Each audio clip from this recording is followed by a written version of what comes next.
Well, what's the crack, everybody? How are you getting on? You're welcome. Today, as you'll be listening to this as the normal folk, you'll be listening to this on the 30th. You will, on the 30th of April 2021. Patreons would have gotten this last night ad-free, as well as the video. The interview video. So those are the benefits of being a Patreon. You know the crack, lads. I talk about it. You have to do the housekeeping, but look, I talk about it every single show.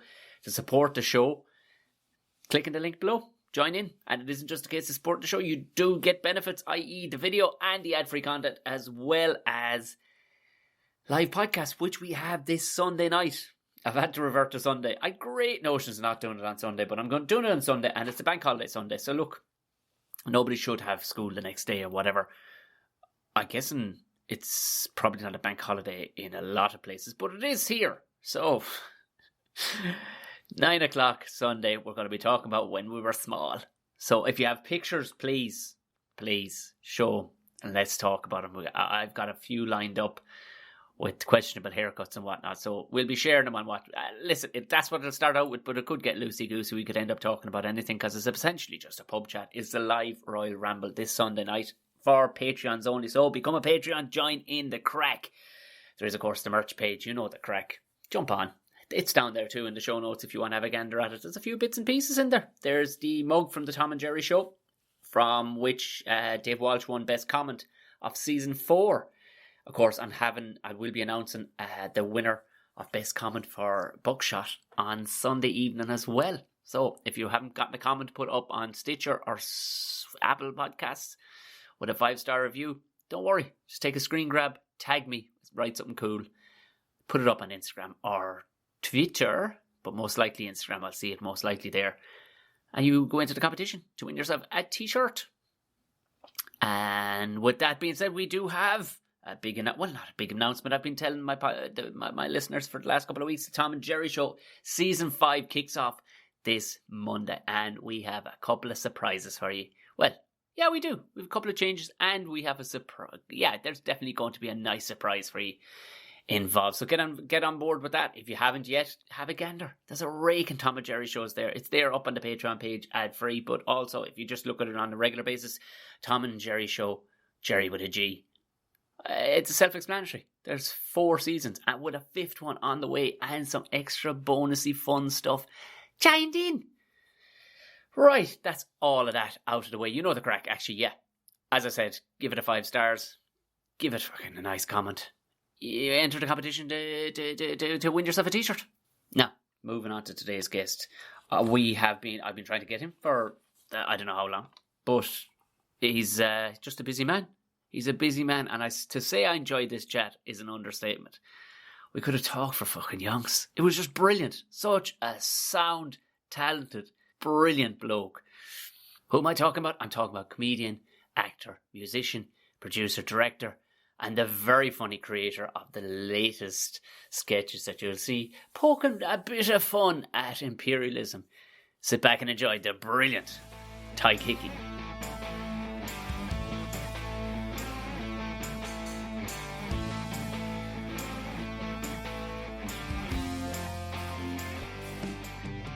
Well, Ty Hickey, fair play to you, bud. Fair play to you. Thanks a million. Hello. There's something wrong with your audio there. It's coming across very fucking Cork. I don't know. Are we on now? Are we on? We're on now. We're on. Oh now. Yeah. I've been caught with this a few times. There's usually a pre-on and then an on, and try and get all your dark material out before you actually kick off. No, yourself. Well, the listeners to this podcast definitely appreciate any darkness. At least there is nothing off the limits on this one. Like when I've had flat earthers and everything on this, interesting bloke. But to say what, I'll send you on the video because the video is funnier because you're watching me the whole time going, what the fuck? No, this fella's selling it hard, man. He is selling it hard. Nice. Are you in lovely Cork? For the audio listeners, I have a backdrop here just to put Ty at ease because I have a backdrop of the Lee. Am I looking down? Which key am I looking down along there? Which part of it?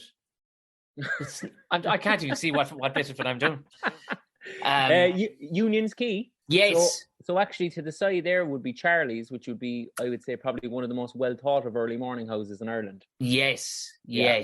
Which is obviously closed now at the moment, but when it opens up again, I'd highly recommend it. I once got approached by a prostitute down near there. Yeah, nice woman. I passed on the offer, but she was very pleasant about the whole situation. She was if I was on the lookout for something, just after a very, very late one and I hadn't even been drinking. It was a very late one in city limits, and the car was parked up near there, and I walked up, and she was like, "Are you on the lookout for it?" It was the most cork thing ever. It was like, love. Why don't we get you a bag of chips all together? Fuck it. Pack it in for the evening. I've never had that now. Like, so straight away, I just went to a place of envy. Like, what's wrong with me? It's obviously your shirt and my ridiculous mullet hair. Yeah, the kind of charisma. Yeah. Well, also she probably, she used to being from Tipperary. She smelled the foreigner off me too. You see, if she saw you, to be just all right, bye. That's all. Yeah. Well, I'm kind of old hat, like you're fresh meat. Yeah. Yeah. The last time I physically saw you was we were in Tala. Fucking hell. Upstairs in a pub in Tala doing a gig. Like, I actually didn't do that much stand-up. Do you know what I mean? Like, I don't actually think of myself as the way there's like, I think this is interesting in comedy. There's like, some people think that stand-up that's comedy, like, and that people that aren't doing stand-up are kind of like inferior beings. Yeah. You know, that kind of way, like. But so I only ever kind of dabbled with stand-up to kind of like, just to try and prove to my peers that I was a comedian. Okay, right? You know what I mean? But I never actually really enjoyed it. Like, I've been talking to people about it on and off for years. Like, a gig going well for me means that I feel relief as opposed to joy.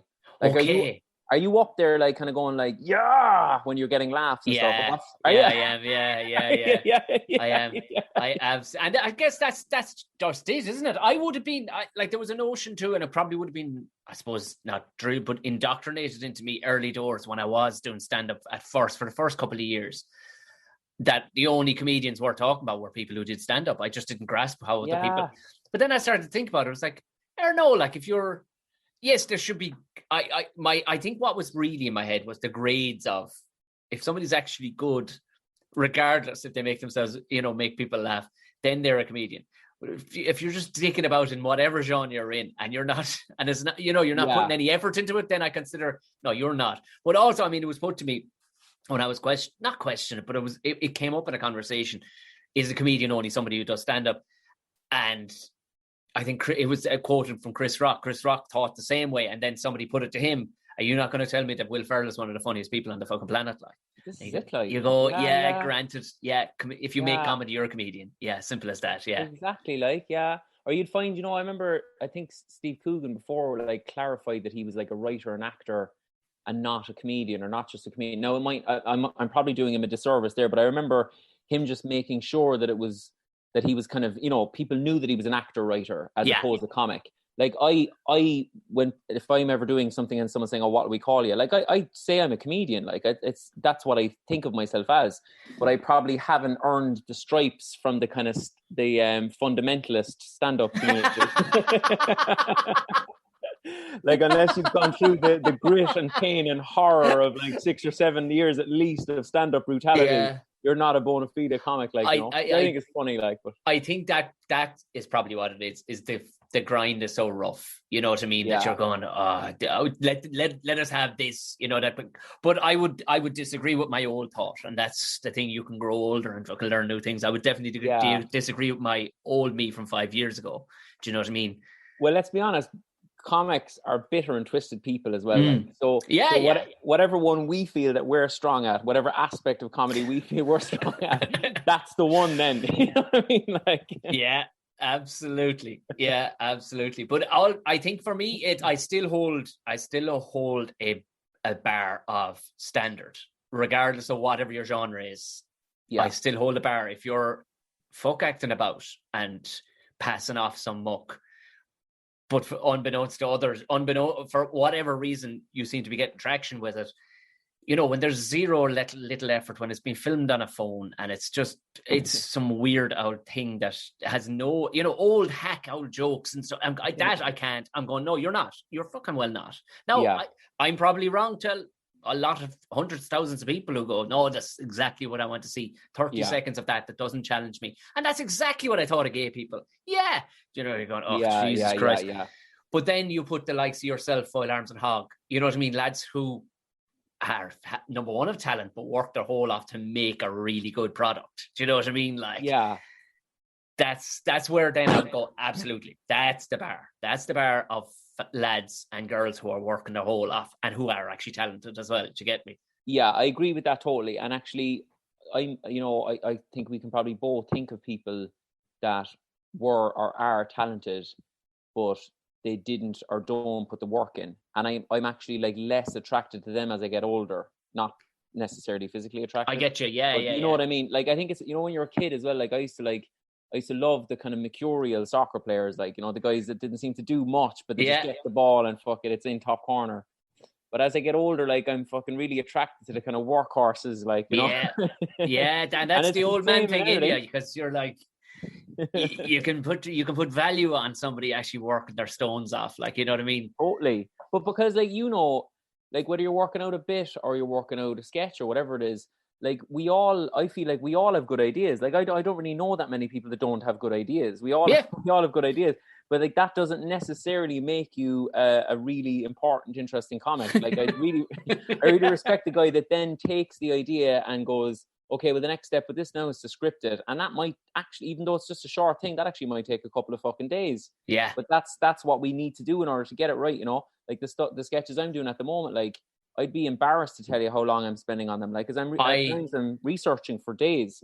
I was obviously showed herself day one, like, and I was going, Jesus, she knows because she stood there out with me on sets of things, like, she would have a grasp of it. But she went, mother of gee, he's hardly one. How many do you? I says at most he has one other fellow with him. I says, they were in a gang. They were in a troop together, actually. I said, if I'm not mistaken. Yeah, correct.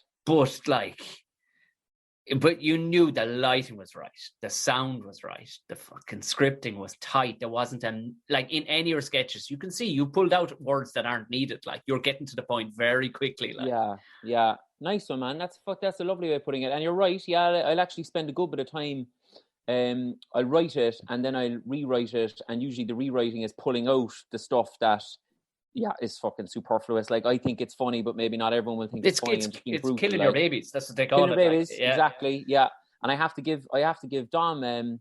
Dominic is the guy who's shooting him. He's in cahoots with me, and he's in the young offenders as well. And like, he's brilliant because, you know what? He's got this really generous thing of, like, he's not like, you know, one of these guys who's, you know, well, this is your sketch now, as opposed to cahoots, or it's not our thing. He's just like, I'll shout, like, because we're living together as well, so it's quite intense. Like we'd be sitting down watching the fucking snooker or something, and I'd say, oh, do you know what, make a good sketch, blah blah blah blah, and he's like, oh yeah, you could do that, whatever. So he kind of gets behind your idea, even though it's just yours. You know what I mean? That's very fucking. Well, see, he's not a comic. No, but it's very it's even unactorish, to be honest. Yeah, it's so philanthropic with his talent. Yeah. No, he's fucking great that way. He really is. He's a bit of a one-off that way, where he just gets excited by ideas. Like, and that would rub off on you, where I'm like, he's got an idea for something, and I maybe try and kick it on a little bit for him, and we don't get bogged down either in the, you know, the way you'd see sometimes in sketches, and it'd be like, you know, written by and kind of direct, you know, not okay, like, you can say it in the post, but like, if you're writing in the video itself, I'm just like, look, we're working together. I'm not quite sure what at times, you know what I mean? Like, it's just, anyway, he's got a great, and like he'd say himself, he's kind of learning on the job as well, because he's getting more and more interested in shooting stuff. So it's kind of a win-win. But I literally couldn't fucking possibly do them without him. Like, he's got a great eye for, I'm brutal with things like eye lines, and, you know, he's excellent that way. I do edit them myself, all right. Like, I think editing is it's the fucking the final trick up the sleeve for the comic, really, because you can make it so much funnier. Like, but you can make or break a comedian in the editing room too. Totally, like, you know what I mean? Totally, yeah. And I guessed as much. Like, that was the thing. I was going, he has to be in, for the want of a better word, cahoots with somebody here, because he's getting this too right. Like every point where you're sticking your head through a window and all the rest of it, there could be a millimeter to the left or right. And I'm going, nah, everything is moving. And I'm watching it. I'm ruining it for myself by doing this. Like, but I know the general public are watching, not knowing any of that, and they're going, "This is going into my brain, and I love it. It's like butter for my brain." But I know what cow you milked for the fucking butter, and I love it. I love that. I love knowing which cow, because it makes a pure nerd out of it. Anorex. I've always said anorex ruin everything, and I'm ruining it by admiring your sketches. Yeah. But I mean, you're looking out for stuff that you've seen and you've done before yourself, so that kind of that part of your brain is always active. But yeah, and it's good. The other thing about him as well, to give one more shout out, is that he will, I'll throw a sketch at him as well. I'll send him the first draft of it.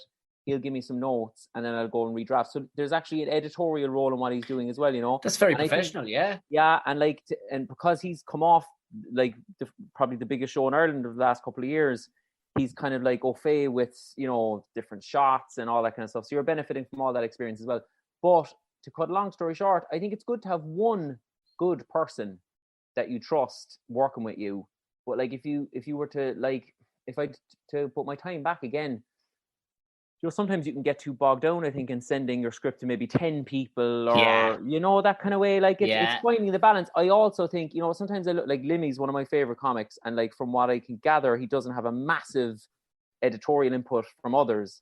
And I wonder, like, is he at times too isolated then at times? You know what I mean? Like, his stuff can get weird, all right. Like, I suppose, like, the type of stuff he's doing, it's necessarily hit and miss because he's trying new, exciting things all the time. I find myself, like, breaking my absolute hole at one sketch and then not laughing at all at the next 3 or 4. Yeah. I think there's a sweet spot between very little editorial and just a little bit to make sure that you're not gone off on a complete tangent all the time, like, I suppose he's happy enough, almost like a comic at an open mic, like when you're just trying new stuff, he's just banging it at the wall and seeing what sticks, you know what I mean? Because he's got a fantastic name now as well, so people will follow him regardless, you know what I mean? Like and I've seen it, like I've been there on nights where people have had the whole audience are there to see them, and there'll be 2-minute silence in between them and the next laugh, and that's unacceptable when you get to the finished product. But people will go with them. They'll go, "I'll sit here now till we get the next bit." Totally. Great, and you don't get that time of the ball at all when you don't have your fans in the room, like No. That's actually so true. I often think about this. Would you agree, like, that your very first gigs, they're actually the most challenging? Like, that's where you really prove yourself. Where you go up, nobody knows who you are. You do your set, people are kind of wanting to not like you, that type of vibe where you hit an audience and they're like, who's this fucking prick now, like, and you win them over. It's never as difficult as that again. I mean, by the time you get to be like, a big name, people are buying tickets because they know your shtick. Then you go out and you do your stuff, and it's just, it's just like preaching to the converted at that point. Whereas actually those early gigs where you're winning people around, they're the big gigs, I think, like. Oh, absolutely. Sure. I mean, even to this day, like, I mean, I'd go into a room in Dublin and 70% mightn't know who I am, like, do you know what I mean? Like, and you're still having to win them around, but there's this level of confidence at that stage too. You're going, I've done this before. So, all right, sit back there and relax. And then, but people feed off that energy to go, oh, I'd say this fella be all right. I don't know who he is, but I think he'd be all right. Like he seems comfortable, like. Like, and just like, relax, you'll be great. But early doors, you're really fucking hammering it up the hill because, again, you don't know if you're going to be able to do it. They don't know if you're going to be able to do it. And all you're relying on is the shit you wrote down, and it's like, oh, fuck, I hope this works. Yeah. I don't think I ever got to the place of comfort that you're talking about, though. Oh, but sure, listen, you literally cannot be anything else. Like, you have to be hammering stand-up 4 nights, 5 nights a week, like, and that has to take 5 or 6 years. And I don't care who has ripped up through the ranks at whatever speed they did, if they happened for them in a year because of whatever situation they found themselves in, or whatever their manager was able to package them as, that was trendy at the time, and all of a sudden they're filling Vicar Street in a year and a half. I can tell you here and now, they'll look back in 7 years' time and go, fuck, was I fucking rough? But sometimes it's rough to a bigger audience, like. But that's all. Like, it you couldn't possibly fucking have dug out every nuance and seen every scenario in a person's face. You just couldn't, like, Yeah. But going back to Cahoots then, or actually even prior to that, What was it always going to be performance for young Hickey? Yeah, like, I think I probably wanted to be an actor at the start, maybe. Well, I knew I wanted to do something. I know it's such a cliche, like, but I was like, in school, I was like cracking gags. The bunch of lads I hung around with, I was cracking gags. But I thought that the route into, I didn't think comedy was like a legit thing. I didn't think you could be a comedian. Yeah. I was like, didn't know any comedians. I didn't know any comedy clubs really. So I was just like, oh, the way into it is maybe to get into like funny plays or something. You know what I mean? Like my thinking was just so skewed looking back in it. And I did drama and theatre studies in UCC. And even at that point, I was like just dipping the toes into acting, started doing acting, got a little bit of work, got an agent. I'd be reasonably self-aware. So early on, I was like, well, I'm not very good. I can feel that I'm not very good at this, Good. That's great. Like if a comedic role comes up, I seem to be able to do well. I can get laughs in the room. I seem to be getting callbacks for laughing stuff. But like in terms of getting sent for auditions for Vikings and other things like that, I'm not getting them. I'm not good at accents. So I have that gift of being reasonably self-aware stuff. So I kind of like finished with my agent, who was lovely. And I started doing, I did a play with this girl called Aideen Wilde called Love All. We went to Edinburgh in 2012. It went down really well. It was a comedy. We wrote it together with a guy called Donald Gallagher, and he directed it. And when I was in Edinburgh, I really got a buzz of, I enjoyed doing a funny play. Yes. And it was great, and there was great crowds, but I was like, I started feeling a little bit of what you were talking about earlier, like where people are laughing at shit that I'm saying and doing. And I thought to myself, fuck, I want to do comedy. I can't deny it anymore. It almost felt like a kind of a coming out moment, and then we went home and we kind of kicked around some new ideas for plays. And I still dip in and out of the plays world, but like really my heart and soul is in comedy. And then from there on, it was just a kind of an avenue of like writing scripts, sending them to production companies. And I started doing stand-up a little bit in 2014 kind of area. And that was the first time where I'd had the balls to go, which I think is an enormous thing. I don't know, would you agree? But I really had the balls to go, you know what? I think I'm funny enough that people should just sit down and listen to me. I'm going to get up on a stage for 5 or 10 minutes, and I'm going to say, hopefully, a sequence of funny words. Like, that was a huge step for me, like. Oh, yeah. I mean, you'd be a sociopath if you couldn't, if that didn't take a fucking attack at that bother on you. You know what I mean? If you weren't in any way thinking that this is a big jump, like, you know what I mean? Going, well, and it is funny. True. It is funny.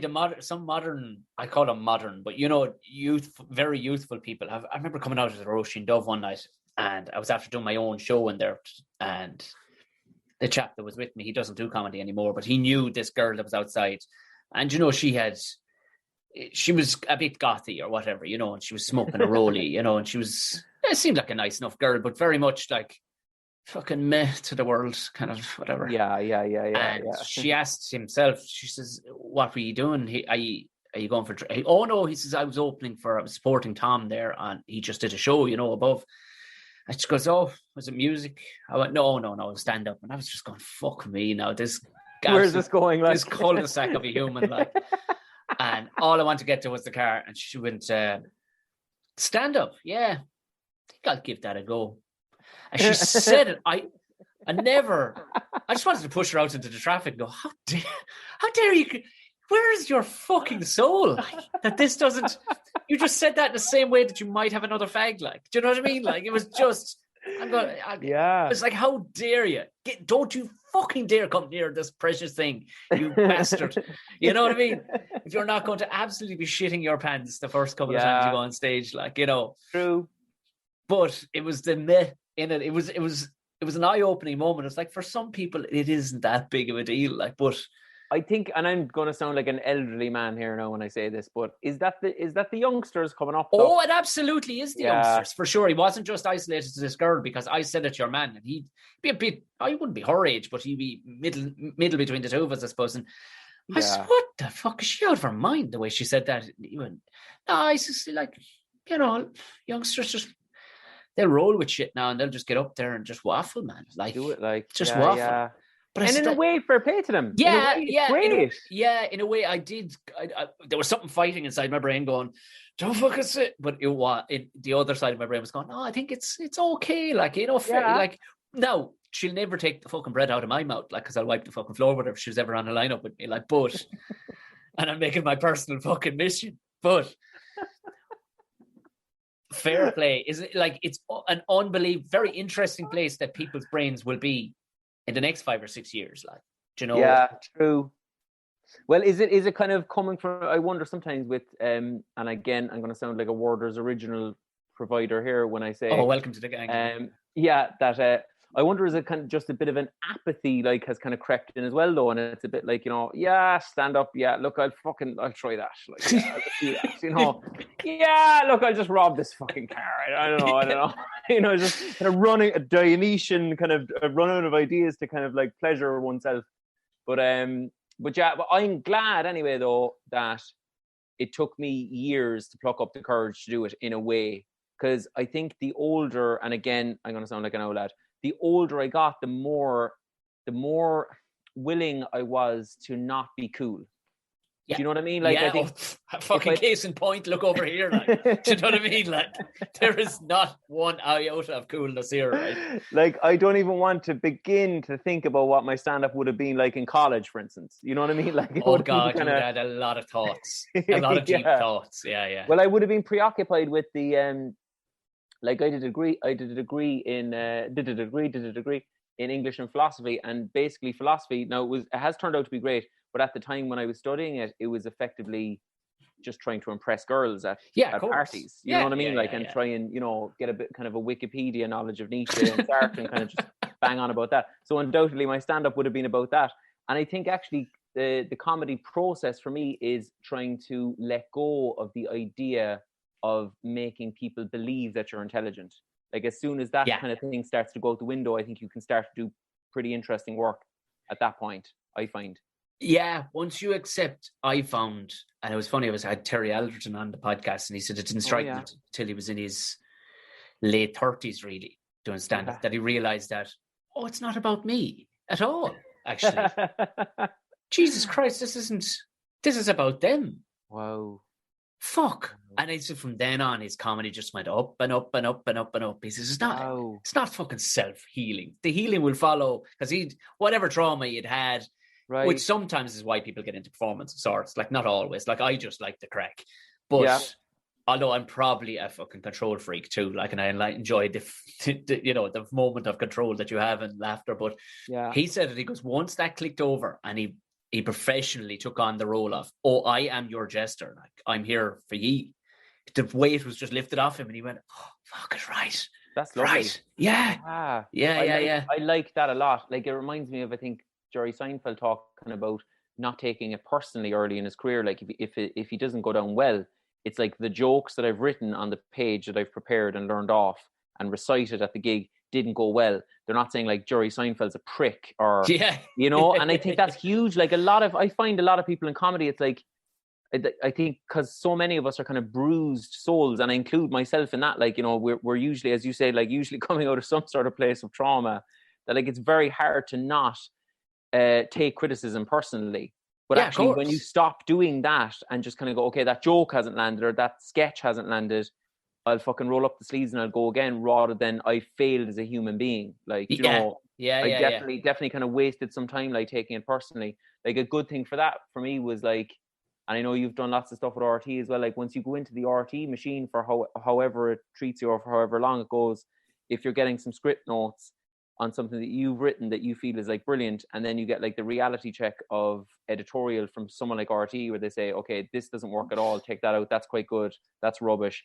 Like, you either sink or swim. You don't have time then to go home and lick your wounds and kind of go, like, they don't love me, they don't appreciate me, the great I am, like, you know, because I'm going in the door to RT, as all comics are. The first day I'm walking in the door to RT, I'm like, okay, there's going to be a bit of a buzz here, like, you know, fucking, there's a new sheriff in town. But actually, you're just like, you've no fucking leverage. You're barely after scraping in. There's one lad thinks you're funny-ish. Yeah. And you are going to have to take these notes hard. So, Yeah, there was. We'd been there a few nights where we used to sketch for Republic of Telly.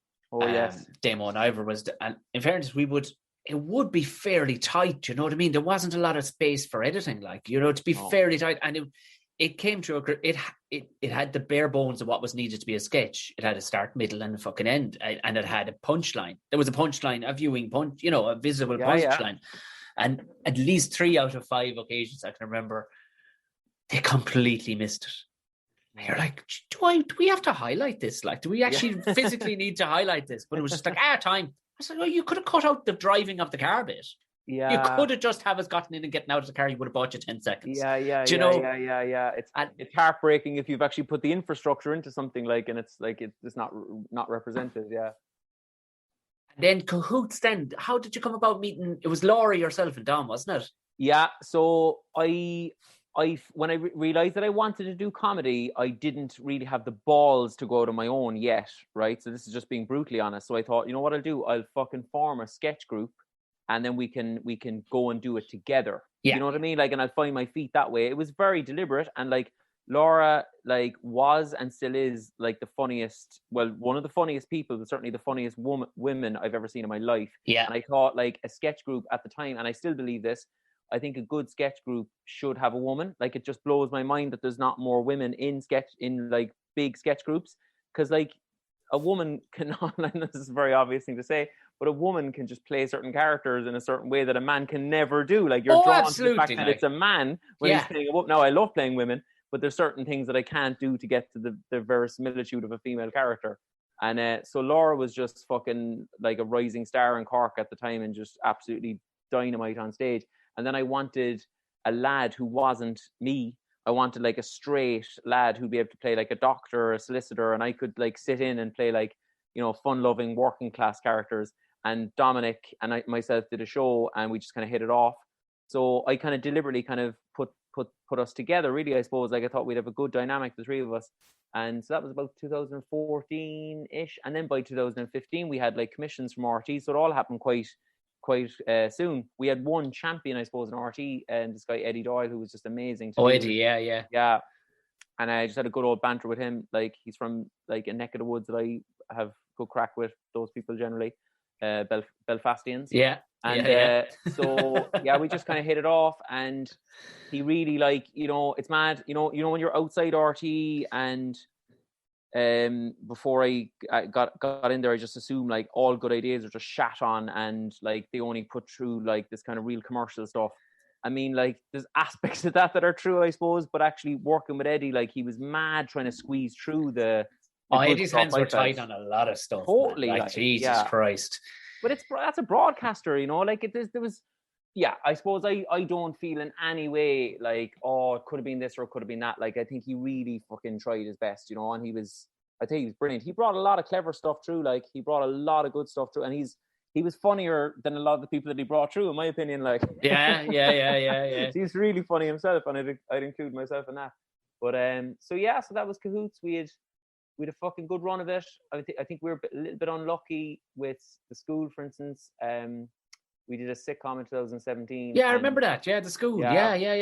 And there was it felt like there was a kind of a good push before it. And then sadly, the RT put it out at 11 o'clock at night, I think it was. It was supposed to be a family kind of comedy. So there are, and again, this was totally out of Eddie's hands. So, yeah. I mean, just logically, there was no point in really doing what they did, because it was bringing through this group, couple of online series, and then it was sitcom time, and I took out a lot of the kind of swear words and the more kind of edgy kind of material in the scripts, because we were kind of going for this kind of family friendly kind of thing, which I definitely thought it worked as well. It was set in a school, it was going to be this, that, and the other, and then they fucking stuck it on at 11 o'clock at night, and nobody watched it, and so it wasn't taken up for second season, even though it got a lot of good reviews. So you just kind of think what was the point then, really? Do you know, that kind of way? Yeah, I mean, it does puzzle me, when you get to that point and all of a sudden they drop the ball in that situation, because all they need to do is look back through the history of what has worked for them. Things that have, groups that have been together with successful groups that have been together, and very funny groups that have been together a while, sketch-wise, it nearly always works if they already have a platform. Look at the Hardy Books. The show I was in, Damo and Ivor. Yeah, we were neck and neck on the nights we was on with Love Hate. Do you know what I mean? Wow. But and any sketch thing that they went about, if they put it out there, people are going to, because the same people that are watching it on Facebook or YouTube or whatever are going to go, fucking lovely. It's a custom-built thing already. Yeah. Don't put it on 11 o'clock at night, like, because people are either going to be locked or fucking in bed, one or the other. Like, it's frustrating. Like, I was doing it, and I don't want to get into an RT bashing thing now, because I know people are probably sick of listening to that. Like, but I was doing a screenwriting thingy the other night there, where I was on a panel, and like all the other panelists before, I was one of the last to chip in with my little bit of nonsense. All the other panelists before me kind of had an RTE horror story. Like, you know? It was like, I wrote this thing and it was really well received, and then I kind of never heard from them again. So like, there could be fucking like support groups all over the country. Oh, I'm telling you, RTE, like, you know. But I suppose to go back to being a little bit positive, if I have my time back again, I look at some people coming through with RTE now, regardless of what they're doing, if they're presenters, if they're comics, whatever. Like, the key to it, I think, is to do your own shit quite independently of them and build up your own. I know it's fucking really hard, and it's harder now more than ever when there's no clubs open. But like, I feel like all RT kind of would really understand, because it's a commercial broadcaster at the end of the day. Like, all they'll understand is like, oh, this guy seems to be doing really well.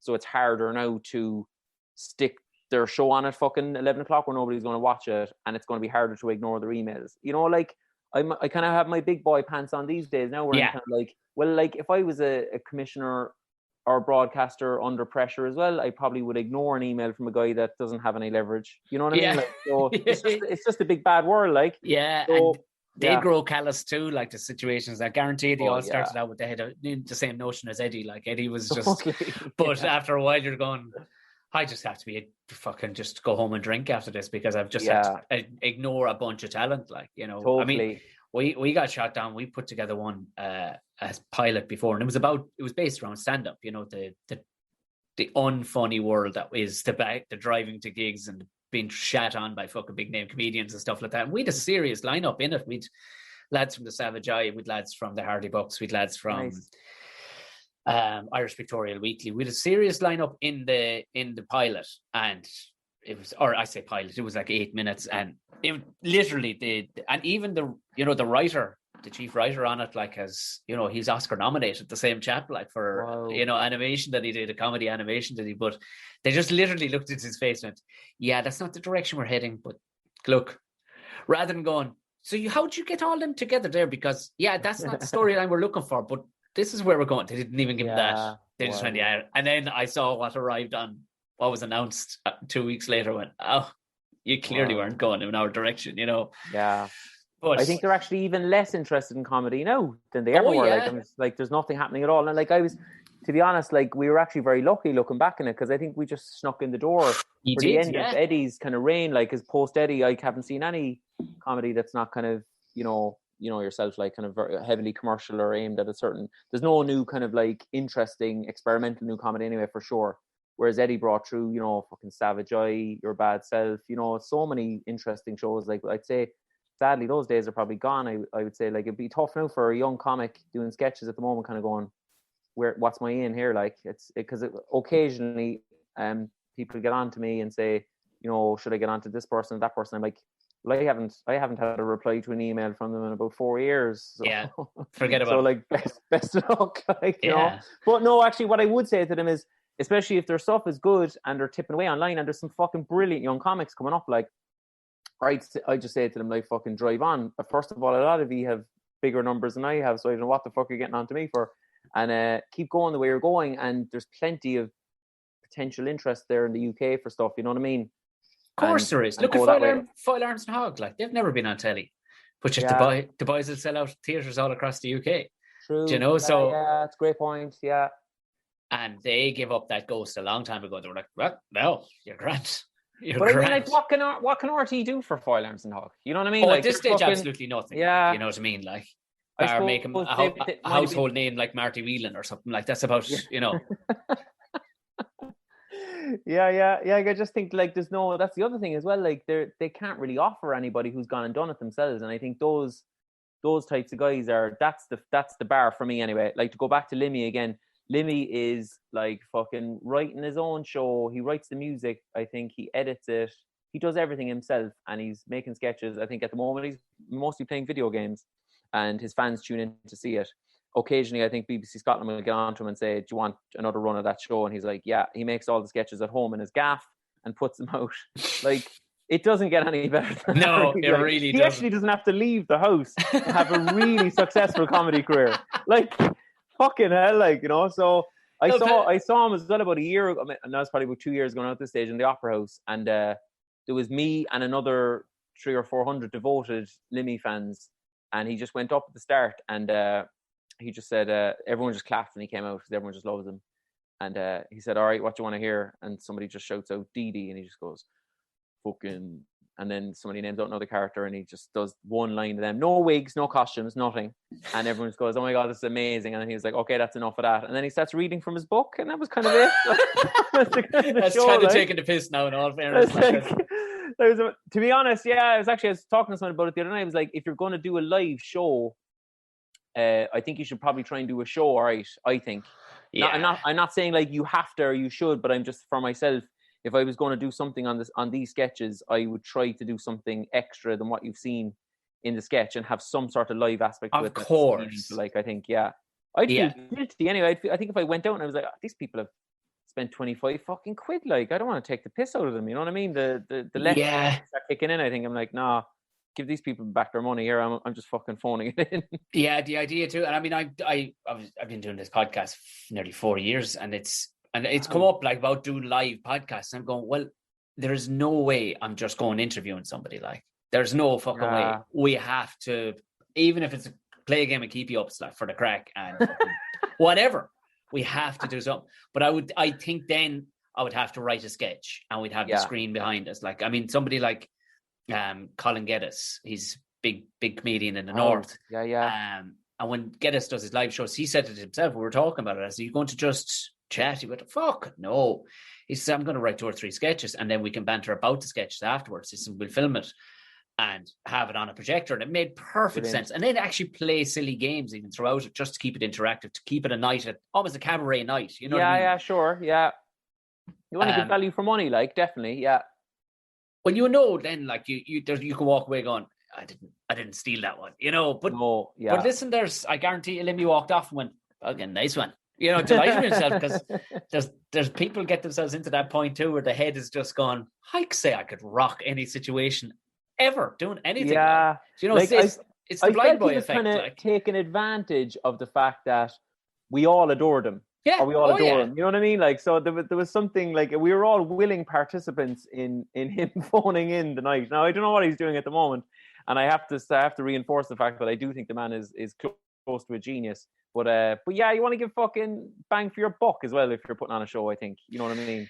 I mean, it's the blind boy effect. Like, blind boy, you know, if he fills out Vicar Street to the neck, and he'll sit there with a guy talking about lizards, and your man, he'll set your man going 5 minutes in, let your man talk for 50 minutes and go, all right, I said, no, yacht, and then close the curtain. Good looking, thanks. And everybody walks out going, that was amazing. And you're like, what the fuck? Wow. He didn't mention a horse once. Come on, you. Well, they do a mean. The two lads together do a mean live show. I've seen them. They do when a couple of times. Yeah, when they do their show. But the latest live podcast thing. Now maybe it's picked up since I saw that one. But that one, I actually haven't seen it. I was flabbergasted. I was sitting there going, huh? I don't give a fuck about frogs or lizards. Who's this cunt? Do you know what I mean? And then, but he just continued, and people were looking back and forth going, this is amazing, isn't it? I was like, wow. Do you really think it's amazing, or is it because it's sold and packaged with a plastic? What was the price? Oh, it was a €25 ticket, like. Wow. But I got, now, in fairness, I wasn't given out. I'd been given the tickets through a thing or whatever. But I was just blown away that there was 1,098 people had paid to be in there, at least, or maybe at most. But hopefully the lizard man did all right out of it. That's what we got to hope. Exactly, yeah. So when did this latest? Because you've been doing Cahoots sketches for ages, and I remember, like, there was the one where bringing the brother along or whatever, and it was like great crack, and you know, and then it, not that it seemed to. But then all of a sudden, when the Tigers ones burst out, because the very first one I remember seeing, and it's like months and months ago, was Ronan Keaton one, and it was fucking hilarious. I didn't realize you could sing actually so well, but it was Ronan Keaton does like rebel songs. It was fucking brilliant. Well, yeah. So we kind of brought Cahoots to an end about this time last year because like people were kind of like we'd always like been trying to keep this thing together with people kind of having disparate tastes in comedy, and for a long time it was kind of compromising, and the compromise was working really well for a while, and then in other periods it was like, well, actually we've kind of slightly different ideas here about where we want to go with it, you know, and we wanted to stay like we wanted to cut it like at a point where we were all fucking really good buddies, and there was going to be no one kind of going, oh, what about this or what about that? Do you know what I mean? So it just felt like the right time to do it. And then lockdown kicked in as well, and it was like, well, we can't fucking meet up now anyway, so we might as well just call it. So in around that period, I was like, do you know what?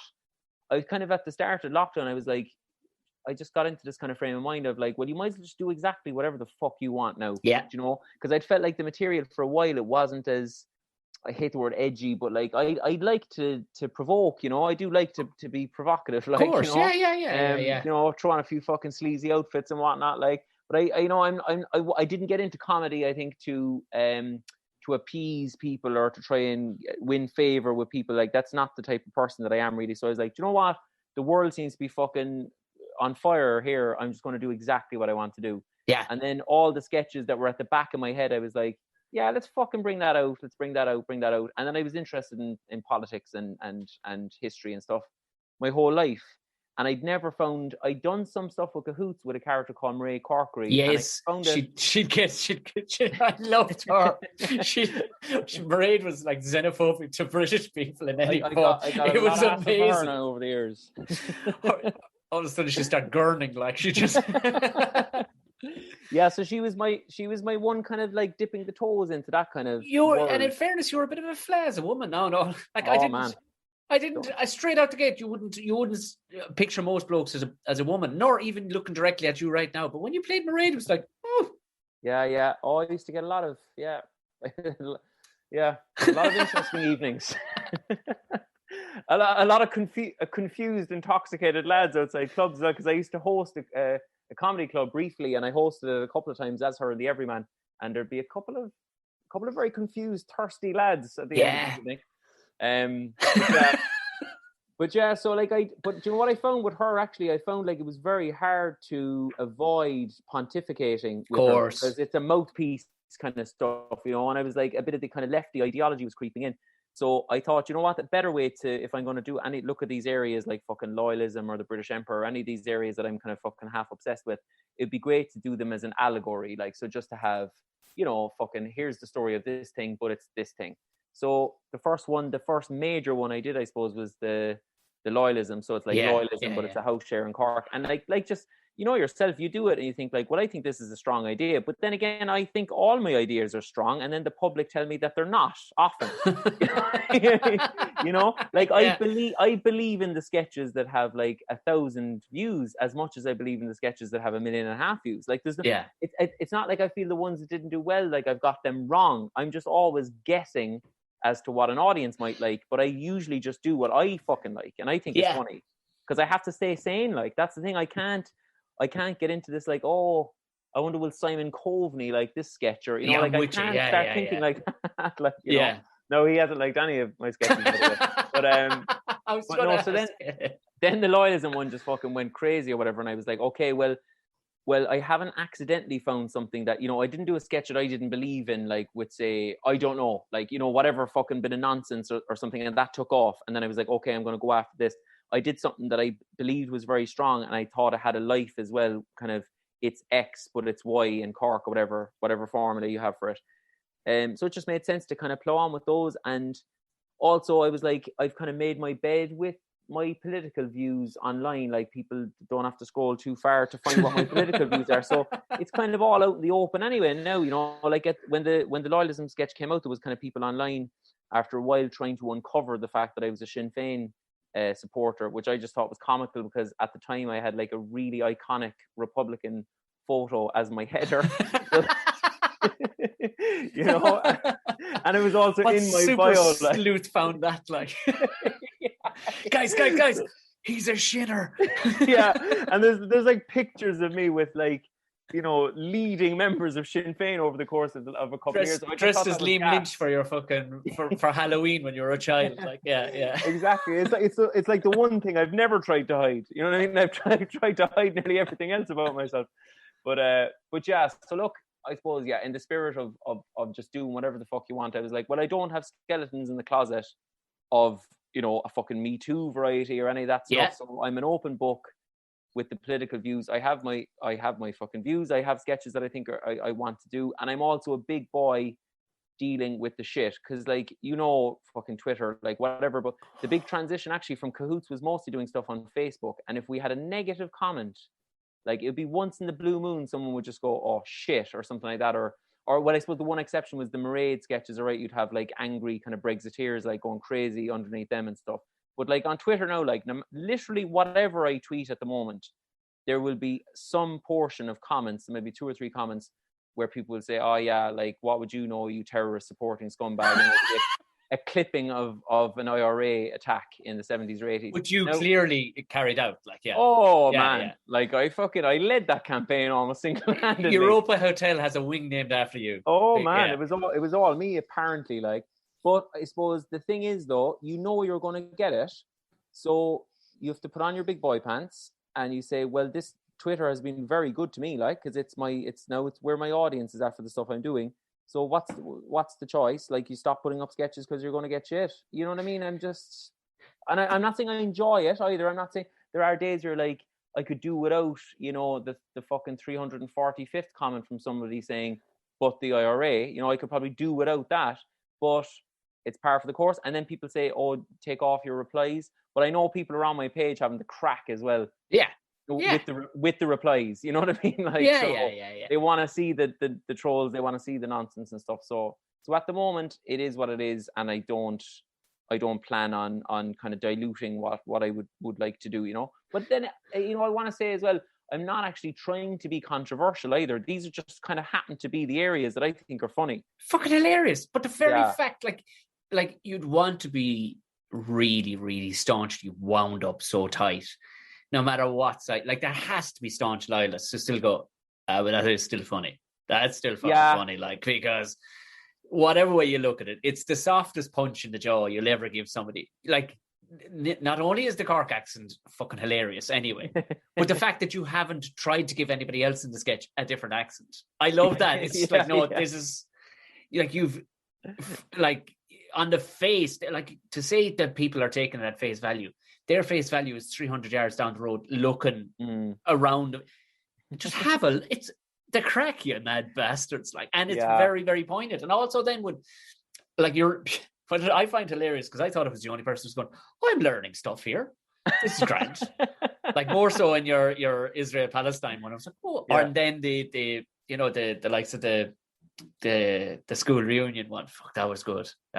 Like, nice. I mean, and you didn't crowbar in the chance to say Langer at any point, because if ever there was a giant Langer, it was that fella right there. Like, you know what I mean? That's exactly what he was being. Yeah, I suppose what I'm trying to do with him as well is a bit like, the what's the South Park guys, the Mormon musical that the guys did. Yes, yeah. Yeah, I can't remember the exact title now, but you know what I'm on about. Like, they basically present what the Book of Mormon. There we go. What the Book of Mormon actually says. You know what I mean? Like, so they just provide the actual stuff that happened. Yeah. So like, definitely with the stuff with the British Empire, like, I'm not saying it's funny, but it's truthful. The stuff that I'm bringing up, it actually happened. So there's no need for me to make up stuff or fucking, it all just happened. But what is a little bit funny, I think, is that, like, generally people don't know about it at all, which is just, it's incredible, but it's also kind of quite funny, I think, that, like, all this info is just like, just YouTube, bang. It's all there, but like nobody kind of talks about it or whatever. So it's just such a fucking ripe area. And like, my head would explode with the possibilities of what to do, because like, it's just, I mean, you could be doing British Empire sketches till the day I die. You know what I mean? Yeah. Which I hopefully won't, but Oh, sure. Listen, I showed it to my mother, who'd be quite a historian, and my father too. And we're from an area that would be based around that song, "The Galtee Mountain Boy." So you can guess, you can guess the leaning around here, like, you know what I mean? Nice. And the old man was like, "Jesus, let me talk to that lad." It was like, I'll give him a fucking story or two, Nice. It is plagued with black and tan stories up and down this road, like, you know what I mean? But Well, tell him I'm isolated enough in Cork there, so I could do with a bit of a dig out. All right. To be fair, around here, you'd be absolutely fine around here. Trust me, you'll be absolutely grand. But then, like you did, it like the. Do you find that it's? I mean, there's at no point does it ever feel preachy, but even like the one about the vaccines and stuff like that in the pool. First of all, where did you find the pool, and who let you in? I literally can't say. Wow, perfect! I literally can't fucking say. love that. I love that. I can't I'd be fucking murdered if I told you the truth, and I'd respect you too much to just lie to your face. Yeah. So it was in the lead. It was in the lead. Yeah, it was right behind you there. Yeah. But I just had to snake my way in anyway, but say nothing till you know more. But you got some serious following, like Mary Lou and everything started following you, like. Yeah, Asher, fucking there's all sorts in the last while. Like there's a guy in India who's like the academic on colonialism, that I was literally fucking obsessed with in college. Shashi Tharoor is his name. Oh yeah. 8 million followers, like, and he retweeted the British Empire when he started following me after that. Like moments like that for me, I'm just like, nah, this actually can't be real at all. Like it's totally surreal, and it's not like I'm not saying like aren't I so great surreal. It actually just genuinely feels surreal. You know what I mean? Just fucking, it's absolutely bizarre. Like, but yeah. But that's great, because so quickly fellas that get carried away with themselves. The fact that you're still a fan of that moment, you're like, huh? What the fuck? You know what I mean?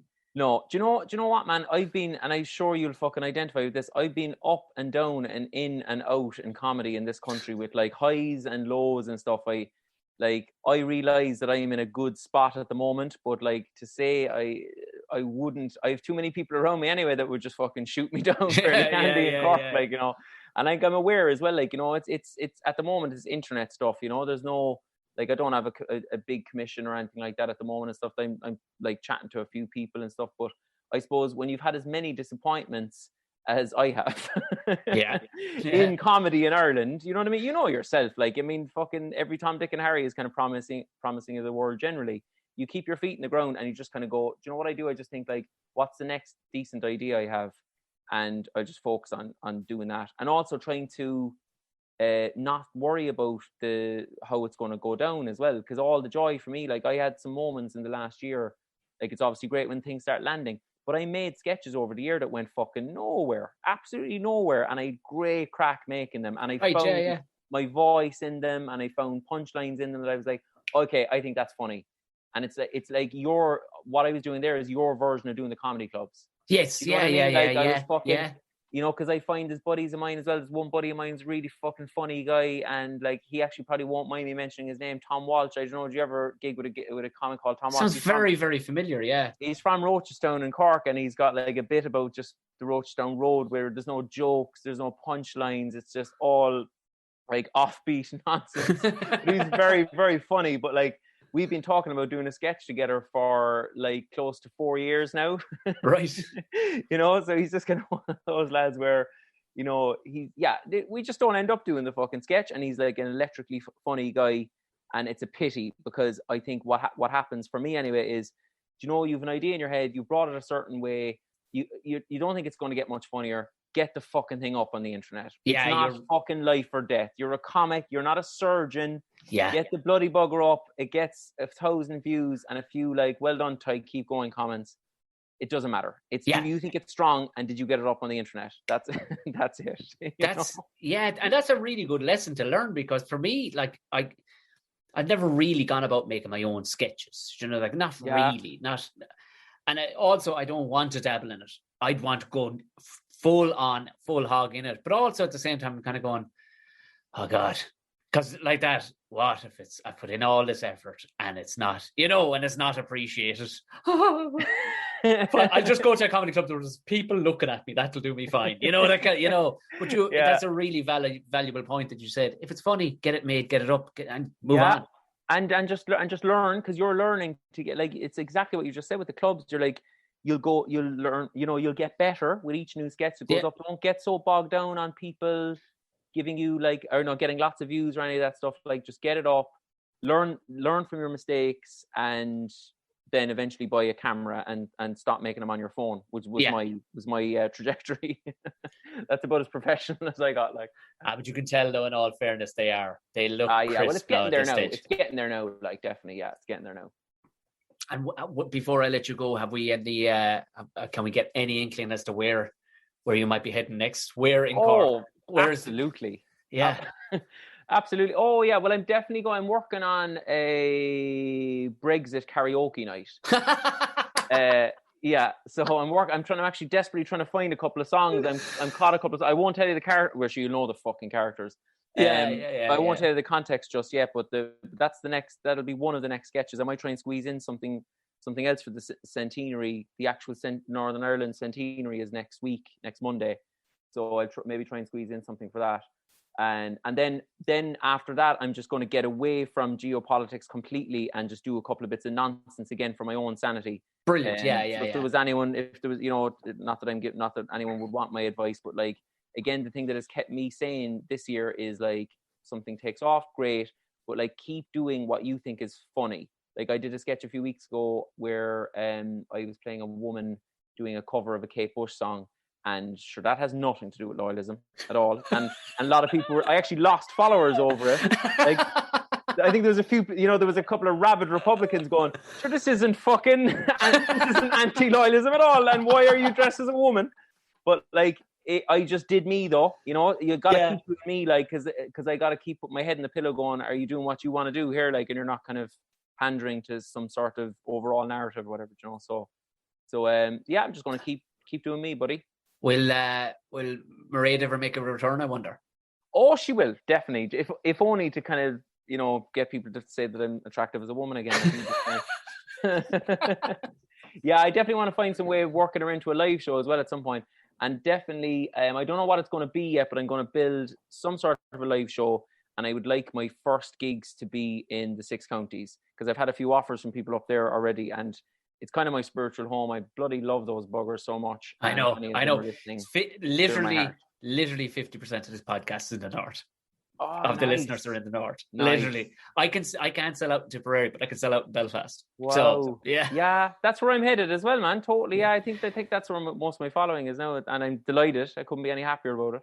Well, one thing I've found is when people in the 6 counties are into you, they're fucking into you. Yeah. Whether it's country music, comedy, whatever, they are in. They're in. There's no question. They're buying your merch. They're all over it. It's glorious. That's my experience online as well. I often don't even, when someone's giving me shit online, I just kind of I'm just about to reply and I just think, nah, there's a crew here. They've got my back. Yeah. I think they'll take this one. I'll go out and fucking collect my daughter from school instead, Brilliant stuff. Well, Tadhg Hickey, this has been an absolute treat. Thank you so much for coming on. Yeah, you too, man. I had an absolute laugh. Thank you. Pleasure anytime. Star. Cheers, Tadhg. Cheers, buddy. And thank you very much, Tadhg. Powerful. What a sound bloke. So get follow him. If you're not following him, follow him on Twitter or Facebook. Typically some of the finest. If you just want to delve into just an absolute wormhole of people getting angry at a bloke who makes comedy sketches, just follow him on Twitter. It's glorious stuff. I never got around to the fact that he in 2 or 3 days he raised 20,000 for the Palestinian project of Aida. Never got around to mention that. An amazing fucking effort. Incredible sign of generosity from people there. I donated myself because I just felt it was needed. Fair play. Thank you very much to Tadhg Hickey. That's the crack, lads. That's been episode 184. This is a lovely Friday of the bank holiday weekend. This Sunday night, the 2nd, we have, of course, our live Patreon Ramble Pod, where we'll be showing pictures of us as gammy teenagers and youngsters. If you're not a Patreon, get on board. Feel free to leave the camera off if you're not feeling it or whatever, or if you're feeling a bit shy. That's grand, but they make for good crack. I don't record them, so everybody gets a bit loosey-goosey. Bring a few cans, we'll have mighty crack. Get commenting if you are on Stitcher or Apple Podcasts, because regardless of being a Patreon or not, I am going to pick a winner for top comment. Of course, you can do a screen grab listening to the show and just write something cool and tag me on it on whatever platform you're on, and I'll announce a winner on Sunday. Now, boys and girls, go on away, enjoy the lovely weekend, and I'll talk to you again next week. Oh, Tom and Jerry show on Monday.